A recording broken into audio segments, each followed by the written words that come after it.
वो मेरा एक्चुअल वास्तविक घर है। माताजी को कॉल की, माताजी को बताया कि मेरा सिलेक्शन हो गया है।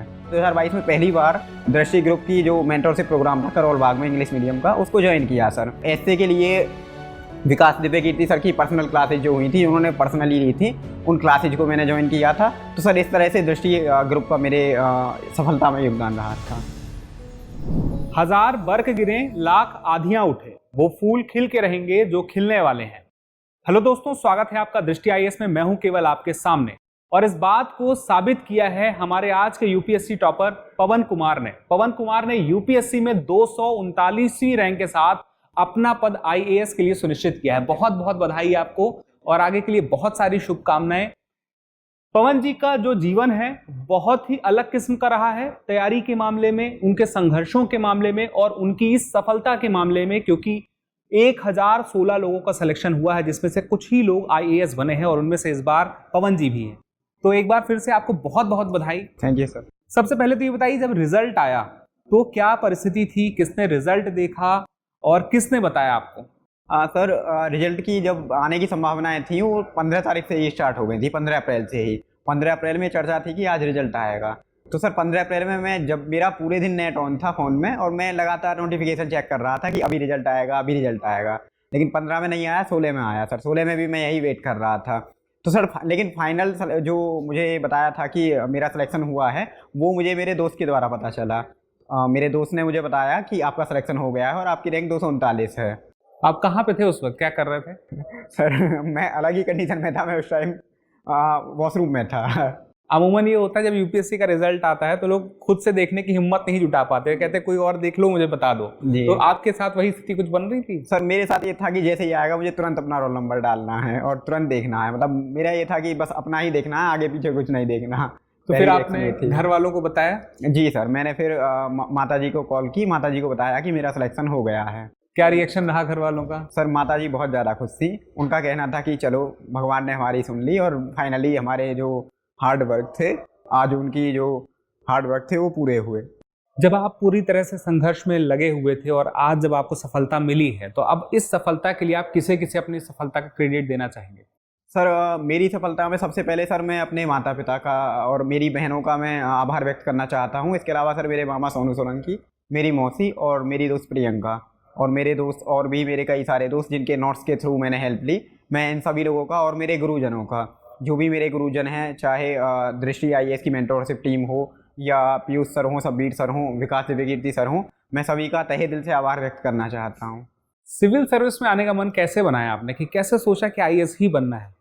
सर ये मेरी जर्नी स्टार्ट होती है मेरी स्कूलिंग के टाइम के दौरान। सर उस टाइम मेरे जो प्रिंसिपल थे मनोज सोलंकी और संजय सोलंकी सर, उनका ये कहना था कि तुम्हारे अंदर बहुत पोटेंशियल है और अगर तुमने सही से इसको चैनलाइज कर लिया तो तुम जरूर सिविल सर्वेंट बन जाओगे। सर उस टाइम मेरे लिए एकदम ऐसी बात थी कि बस ठीक है, मतलब प्रशंसा हो रही है, वो वाली बात थी। मैं नहीं समझता था कि सिविल सर्वेंट का मतलब क्या है। लेकिन मेरे मामा जी सोनू सोलंकी, जिनका मैंने पहले भी जिक्र किया है, उनकी ये जिद थी कि तुमको तैयारी करनी है और हम जितना होगा हमसे हम सपोर्ट करेंगे। तो सर वहाँ से मेरी ये जर्नी स्टार्ट हुई थी। नवोदय विद्यालय, जहाँ से मैंने कक्षा 9 से और 12 तक की स्कूलिंग की है, वहाँ मुझे थोड़ा सा एक्सपोजर मिला और फाइनली सर इलाहाबाद विश्वविद्यालय में जाके सर सुंदरलाल छात्रावास में मैं रहा था। वहाँ ये बहुत कल्चर है सर यूपीएससी सिविल सर्विसेज का। तो वहाँ से सर मेरे ये जो ड्रीम थे वो सेफ होने स्टार्ट हुए थे। आपने जो सपना देखा, उस सपने के पीछे एक परिवार का जो बैकग्राउंड है, वह आपके सपने को लेकर के कैसे आगे बढ़ रहा था? किस बैकग्राउंड से आप थे उस वक्त?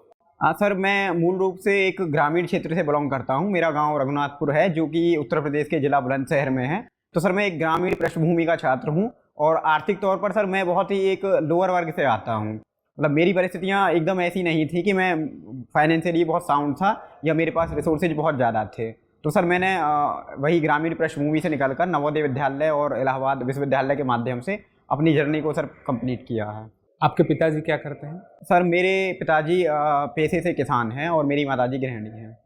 तो घर की स्थिति, मतलब चूंकि यूपीएससी की तैयारी का मतलब है सालों की मेहनत, और सालों की मेहनत के बाद बहुत सारा खर्चा, तो ये जो था, किस तरह से आपको सपोर्ट मिला इसमें घर का? सर इसमें मेरी माताजी, मेरे पिताजी और मेरी बहनों का बहुत बड़ा योगदान है। सर मेरी बहनें मेरे से उम्र में छोटी हैं, लेकिन उनका बहुत बड़ा योगदान है मेरी सफलता में।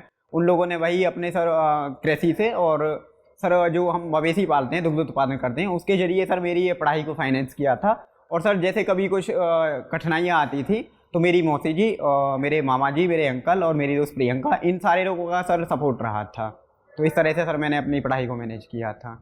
जब आप सफलता हासिल किए और अखबारों में आपके नाम आना शुरू हुए, हर जगह आपकी फ़ोटो आना शुरू हुई, तो उसमें आपके घर की फ़ोटो और आपके घर के वीडियोस भी काफ़ी वायरल हुए, जिसमें यह चीज़ दिखाई गई कि स्थिति जो थी बहुत ही मजबूत नहीं थी, लेकिन आपके अंदर वो मजबूत स्थिति बनाने की जो ललक थी, तो वो कैसे आपको मोटिवेट कर रही थी उस परिस्थितियों के बीच में? आप क्या सोचते थे जब उस वक्त अपने घर में रहते थे और देखते थे, क्या लगता था आपको? सर मैं जिस बैकग्राउंड से आता हूँ सर, वहाँ मतलब खोने के लिए कुछ था नहीं। अब सारी चीज़ें यही थी कि बस पाना है। तो सर वो जो ललक थी कि पाना है, कुछ अच्छा करना है, और उसमें सर मतलब जैसे कोई बैकग्राउंड नहीं था किसी भी क्षेत्र में, तो सिर्फ एक ही रास्ता था कि पढ़ना। तो सर मैंने पढ़ाई को चुना और अपने जो ड्रीम था, जो मेरा ड्रीम जिसमें मेरे गुरुजनों ने मदद की, मैंने उस ड्रीम के लिए। ये है इंडिया के पुराने इन्वेस्टिंग की दुनिया, पर अब ये जानने की कोशिश की कि यूपीएससी सिविल सर्विसेज है क्या और इसको पाने के बाद में क्या होता है। और सर जैसे कभी कभी डिमोटिवेशन होता था तो मैं वही सोचता था कि मतलब माता पिता हैं, वो मेरे लिए बहुत मेहनत कर रहे हैं और एक दिन मुझे मतलब कुछ अच्छा करके उनकी मेहनत को सफल करना है। तो मैंने अपने माता पिता और गुरुजनों का ध्यान रखा, जिन्होंने मेरे ऊपर विश्वास जताया था और खुद कठिनाइयों में रहकर मतलब मेरे ड्रीम को उन्होंने पूरा करने में मेरी हेल्प की। तो वो मेरे लिए सर अपने आप में एक बड़ा मोटिवेशन फैक्टर था। फिर सर एक चीज़ ये भी थी कि केवल मैं ही इस बैकग्राउंड से नहीं आता हूँ, मेरे जैसे बहुत सारे लोग हैं। तो मुझे ये था कि मैं कुछ करूँगा तो इससे बहुत सारे लोगों को उम्मीद मिलेगी, उनको सपने देखने की एक सपने देखने का मौका मिलेगा और उस सपने को ना केवल देखने का बल्कि पूरा करने का मौका मिलेगा। तो सर ये सारी चीज़ें थी जो मुझे मोटिवेट कर रही थी। कहते हैं यूपीएससी के सफ़र में कई साल लग जाते हैं, तो ये आपका कौन सा अटेम्प्ट था और कौन से नंबर का मेंस था, कौन से नंबर का इंटरव्यू था?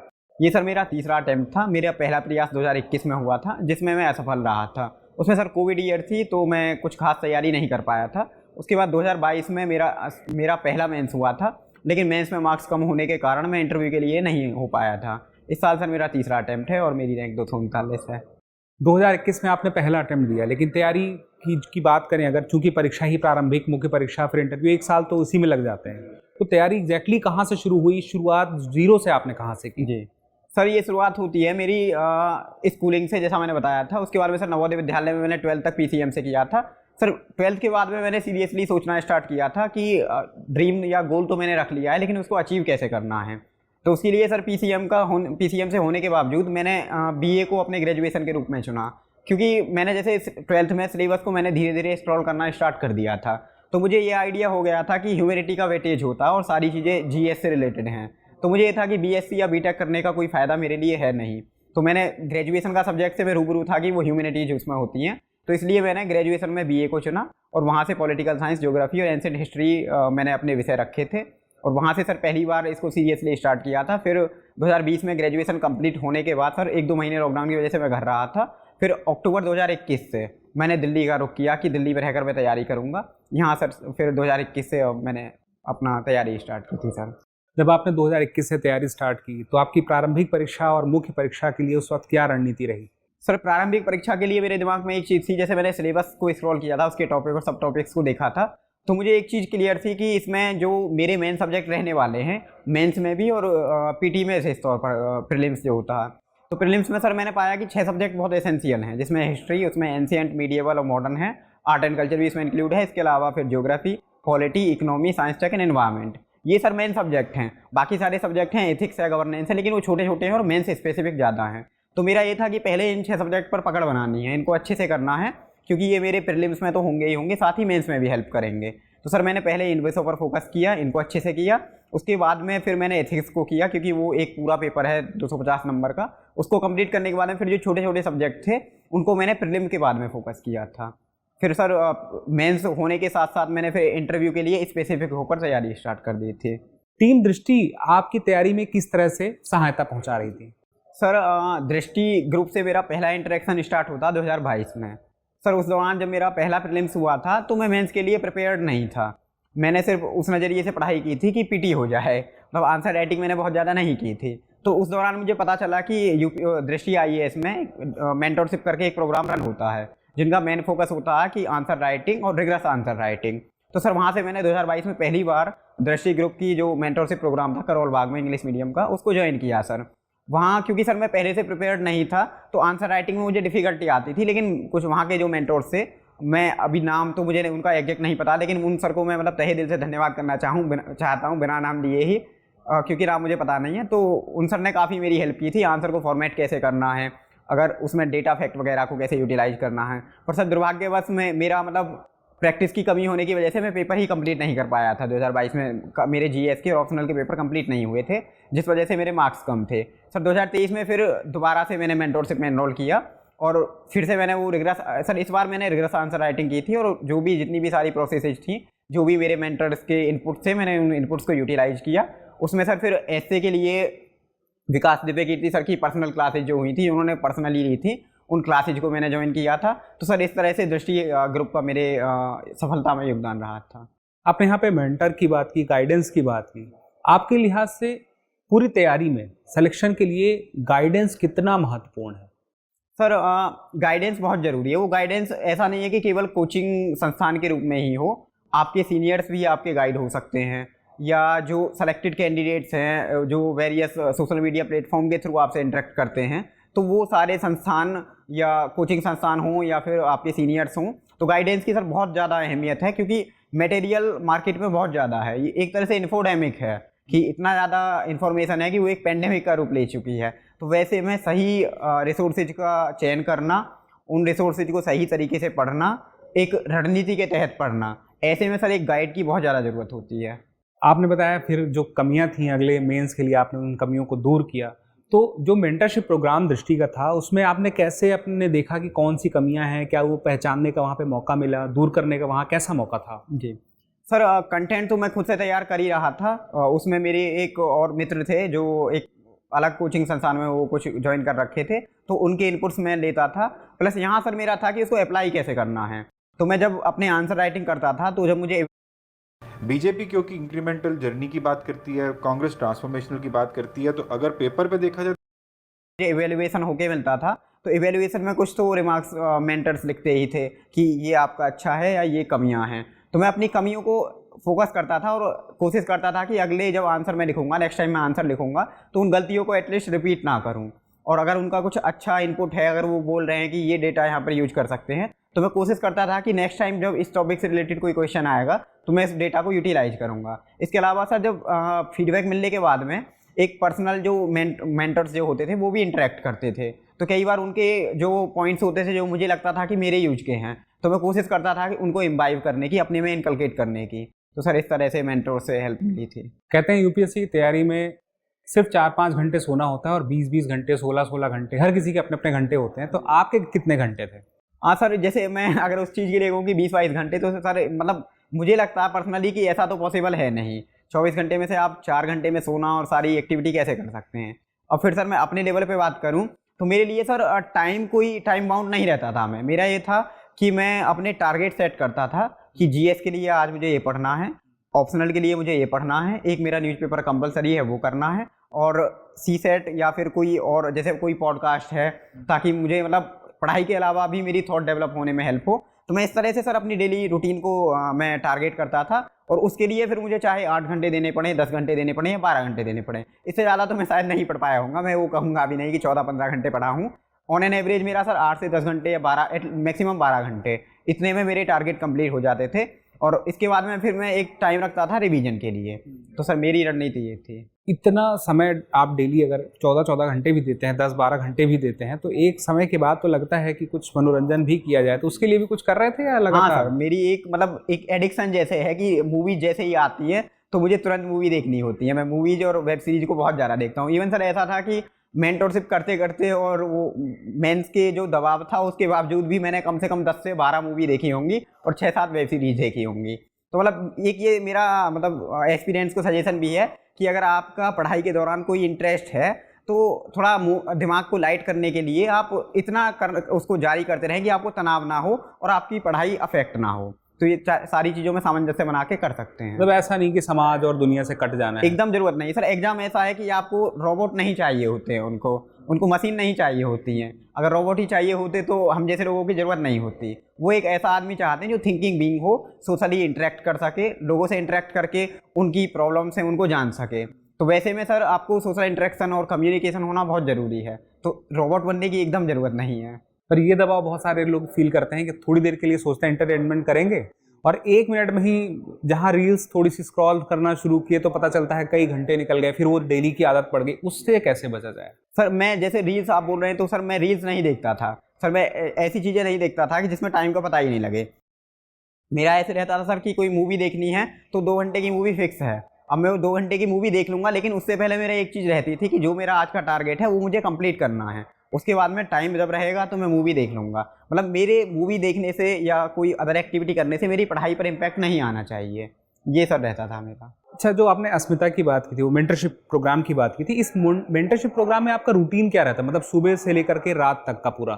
सर जो मैंने मेंटरशिप प्रोग्राम ज्वाइन की थी उसमें सर ऐसा था कि वो करोल बाग में लाइब्रेरी थी, मुझे लाइब्रेरी का एक्सेस था और आंसर राइटिंग करने के लिए वहाँ पे डेली टेस्ट होते थे और मेंटर्स मुझे इनपुट प्रोवाइड करते थे। तो सर मेरा रूटीन ये रहता था कि मैं सुबह लाइब्रेरी में जाता था, लाइब्रेरी में जाके जो भी मुझे डेली आंसर राइटिंग के लिए जो टारगेट मिलता था मैं अपनी आंसर राइटिंग करता था, और अगर मेंटर्स मेरे से इंटरेक्ट उस दिन कर रहे होते थे तो उनसे इंटरेक्ट करना, अपनी कमियों को जानना, अपनी कॉपी लेके सर से इंटरेक्ट करना, और उसके बाद में फिर जो भी इनपुट हैं उनको इनकलकेट करना, एक डायरी बना के जो भी चीज़ें थी, जो कमियां थी उनको लिखना और उन पर टिक लगाते रहना कि ये कमियां मैं नेक्स्ट टाइम नहीं करूँगा। इसके अलावा सर बाकी जो टाइम रहता था उसमें मैं अपने कंटेंट को रिफाइन करने की कोशिश करता था कि मेरा कंटेंट और ज़्यादा अच्छा हो और मैं और अच्छे से मतलब लिख पाऊँ। ऑप्शनल क्या था आपका, उसकी कैसे तैयारी की? सर मेरा ऑप्शनल ज्योग्राफी था, उसके लिए मैंने एक कोचिंग संस्थान में प्रवेश लिया था, लेकिन वहाँ से मुझे बहुत कुछ हेल्प नहीं हुई थी, तो उसके बाद में फिर मैंने खुद से तैयारी स्टार्ट की। इसके अलावा जैसे दृष्टि ग्रुप में भी जब टेस्ट कंडक्ट होते थे तो वहाँ पे ऑप्शनल की भी टेस्ट सीरीज थी, तो वहाँ की जो टेस्ट सीरीज थी और जो उसका जो सॉल्व पेपर मिलता था उससे भी मैंने कुछ इनपुट लिए थे और अपने ऑप्शनल में उनको इनकलकेट करने की कोशिश की थी। इंटरव्यू की अगर बात करें तो जैसे कहा जाता है कि इंटरव्यू की अलग से कोई खास तैयारी होती है, कुछ लोग कहते हैं इंटरव्यू की कोई तैयारी करनी नहीं है, आप जैसे हो बस वैसे ही चले जाओ, तो आपके साथ कौन सी स्थिति बनी? सर मेरे साथ ये था कि जैसे मेरा पहला इंटरव्यू इस बार था, लास्ट ईयर में इंटरव्यू के लिए अपीयर नहीं कर पाया था, तो मेरा पहला इंटरव्यू था, मुझे कुछ ज़्यादा एक्सपीरियंस था नहीं सर। इसमें इंटरव्यू में 2 चीज़ें होती है, एक तो होता है कंटेंट, एक होता है उसको डिलीवर करना। तो कंटेंट के लिए सर एक चीज़ है कि आपके जीएस के जो 4 पेपर हैं जो अब तक आपने तैयारी की है वो अपने आप में एक कंटेंट होता है। इसके अलावा कंटेंट में एक चीज़ होती है डेफ, आपका जो आपकी पर्सनल डिटेल्स होती हैं, आपका एजुकेशन बैकग्राउंड क्या है, आपका एरिया जिससे आप बिलोंग करते हैं उसकी हिस्ट्री ज्योग्राफी क्या है और आपकी हॉबीज़ क्या हैं, तो ये सारी चीज़ें होती हैं। इनके बारे में आपको जैसे अलग से तैयारी करने की कुछ बहुत ज़्यादा ज़रूरत नहीं है, आपको अपने आप को जानना होता है। मतलब ये एक ऐसा टाइम होता है पूरी तैयारी का जहाँ आप अपने आप को पढ़ रहे होते हैं, और अधिकतर टाइम तो हमें किताबों को पढ़ना पड़ता है कि हिस्ट्री ज्योग्राफी ये सारी चीज़ें पढ़ रहे हैं। इंटरव्यू के टाइम पर हमें अपने आप को एनालाइज करना रहता है कि हमारी हॉबी क्या है, हमारा इंटरेस्ट क्या है, हमारे इंटरेस्ट में जो हमारी जो क्वेरीज हैं उनको हमें सर्च करना रहता है, एक्सप्लोर करना रहता है, अपने बारे में सोचना होता है कि हम किस बैकग्राउंड से आ रहे हैं, किस एजुकेशनल इंस्टीट्यूट से आ रहे हैं। तो सर कंटेंट के लेवल पर तो ये था। ओह माय गॉड, पता है मुझे किस कंपनी से इंटरव्यू कॉल आया है? पता है मुझे किस कंपनी से ऑफर लेटर आया? पता है कौन सी कंपनीज मेरे लिए काम करती है?